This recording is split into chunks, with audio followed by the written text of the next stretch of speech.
this is for me, Ashfia, in the future, because you tend to forget things like this a lot. Okay, so what is power factor? Power factor is the ratio between your average power or real power and the apparent power. So average power or real power is the useful power that we use, right? So I would like to think of it like the output, okay? And S, which is the apparent power. So this is apparent. Remember, we studied this definition and we thought it was like super dumb, right? So we thought it was super dumb, but it was like super funny. So we know that this is S equals to VRMS, which is an IRMS, like the product of it, right? So we got this, right? So this is like a ratio, and this can only range from 0 to 1. Because for obvious reasons, we'll come to that, okay? So P, we know the formula for P is apparent power multiplied by cos theta and divided by divided by apparent power itself. So when we plug the plug the equation of apparent power into here, and then we then plug in the same equation right here. So we see that this cancel each other out, and it's cos theta. So PF equals to cos theta. We learned this, and now we also know that this thing is PF equals to cos. Oh, you can't see that. This thing, right? Something like that. We need to check the book, but I'm pretty sure it's this.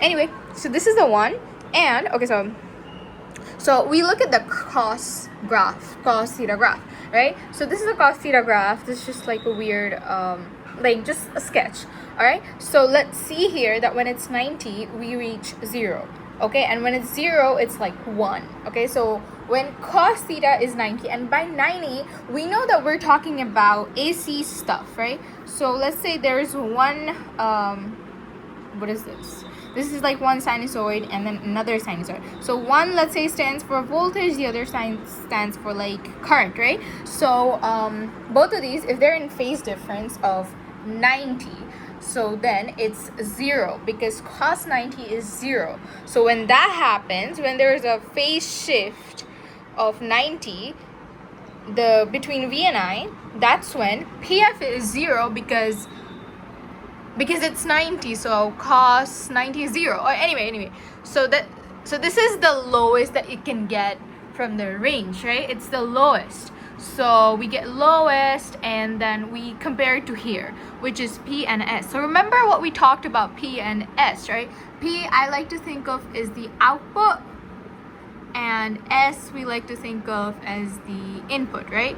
So remember from your calculus course, or like in general course, remind me again, if x divided by 0 is infinity, right? Infinity. No.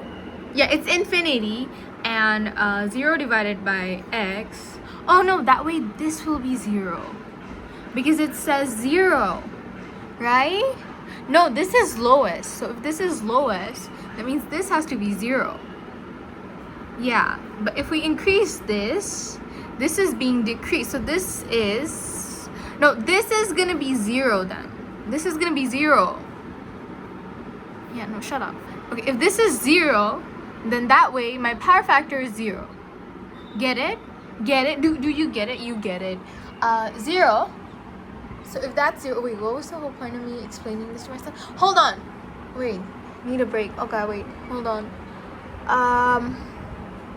If this is 0, right? If this is 0, okay, we also know one thing that I forgot to mention. The whole reason I'm studying even power factors is that when power factor increases, my let's say cost decreases, right? So it's like an inverse proportion. Okay, I forgot how that works, but I'll probably learn that like in a few minutes. But if that decreases, so that means if this is 0, if my output is 0, so forget about that. This is not going to be 0. This is going to be 0.